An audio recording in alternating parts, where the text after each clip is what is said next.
வண்டிப்பெரியாறு அருகே முந்திச் செல்ல வழி கிடைக்காததால் ஆத்திரத்தில் பெண் ஓட்டிச் சென்ற வாகனத்தை வழிமறித்து பெண்ணையும் அவரது குடும்பத்தையும் சரம் மாறியாக தாக்கிய வாலிபர்களை காவல்துறையினர் கைது செய்துள்ளனர்.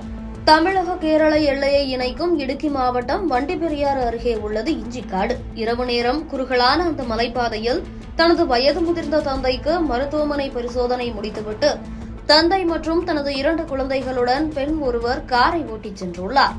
அவர்களது வாகனத்திற்கு பின்னால் வாகனத்தில் வந்தவர்கள் முகப்பு விளக்கு மூலம் சிக்னல் கொடுத்து வழி கேட்டுள்ளனர்.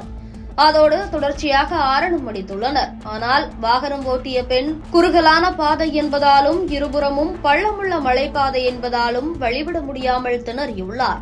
நீண்ட தூரம் இதே நிலை நீடிக்க ஒரு வளைவில் கிடைத்த சிறிய இடைவெளியை பயன்படுத்தி பெண் ஓட்டிச் சென்ற வாகனத்தை முந்திய பின்னால் வந்த வாகனம் அவர்களை வழிமறித்துள்ளது. இந்த பெண்ணும் தான் சென்ற வாகனத்தை நிறுத்தியுள்ளார். வழிமறித்து நிறுத்திய வாகனத்தில் இருந்து இறங்கிய 2 வாலிபர்கள் பெண்ணிடம் வந்து கார் கதவை திறக்கச் சொல்லி கண்ணாடியில் ஆவேசமாக தட்டியுள்ளனர். இரவு நேரம் என்பதாலும் நடு மலைப்பாதை என்பதாலும் பதறிப்போன அந்த பெண் பதட்டத்துடன் கார் கதவின் கண்ணாடிகளை கீழிறக்கியுள்ளார். உடனே இளைஞர்கள் இருவரும் கார் ஓட்டி வந்த பெண்ணை வழிவிட மாட்டீர்களா என கேட்டு ஆபாசமாக திட்டியுள்ளனர். அச்சமடைந்த அந்த பெண் மலைப்பாதையில் ஒதுங்க இடமில்லை என்பது உங்களுக்கு தெரியுமே என பதில் சொல்லியுள்ளார்.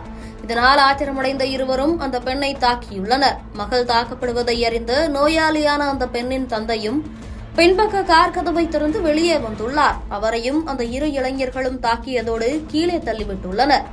காருக்குள் இருந்த குழந்தைகள் இருவரும் கதறி துடித்துள்ளனர். இதையடுத்து அந்த இளைஞர்கள் கொலை மிரட்டல் விடுத்து தங்கள் காரில் ஏறி கிளம்பிச் சென்றுள்ளனர். இந்த அதிர்ச்சி நிகழ்வு குறித்து பாதிக்கப்பட்ட பெண் வண்டிப்பெரியார் காவல் நிலையத்தில் புகார் அளித்துள்ளார். புகாரின்படி விசாரணை நடத்திய காவல்துறையினர் வாழத்தோப்பு இடுக்கி காலனியைச் சேர்ந்த அபிஜித் மற்றும் வண்டிப்பெரியார் இஞ்சிக்காட்டைச் சேர்ந்த மதன்குமார் ஆகிய 2 வாலிபர்கள் மீது பெண்கள் பாதுகாப்பு சட்டம் மற்றும் இந்திய தண்டனை சட்டப்படி ஆபாசமாக திட்டுதல், கொலை மிரட்டல் ஆகிய பிரிவுகளின் கீழ் வழக்கு பதிவு செய்து அவர்களை கைது செய்தனர்.